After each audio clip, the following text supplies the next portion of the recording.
Ready? ভাবিয়া, তুমি তো আমার অবস্থাটা বোঝো। নুন আনতে পান্তা ফুরে টাইপ অবস্থা আমার। এর এই অবস্থা তোমার বাবা কেন?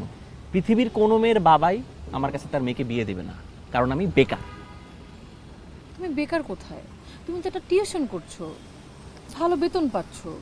আচ্ছা আবার হ্যাঁ, একটা না, একটা না, একটা বলে ফেলছি। একটা বলা যাবে না। তুমি বেকার কোথায়?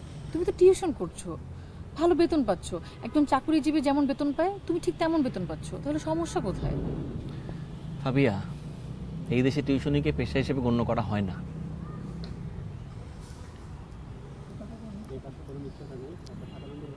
রেডি? রেডি? ভাবিয়া, এই দেশে টিউশনিকে পেশা হিসেবে গণ্য করা হয় না। এই পেশার কোনো ভবিষ্যৎ নেই। একটা সাধারণ পরিবারের বাবাও চায় যে তার মেয়েকে একটা স্ট্যাবলিশ ছেলের কাছে বিয়ে দিতে, আর সেখানে আমি। তাহলে আমরা কি করব?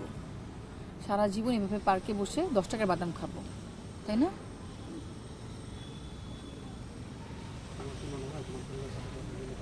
তোমার কি মনে হয় যে তোমার পরিবারের সাথে কথা বললে তারা আমাকে তোমার হাতে তুলে দিবে? জীবন এত আমাকে সহজ? তোমাদের জন্য না, তোমাকে আমাদের তুলে দিবে? রেডি? কি বলেন?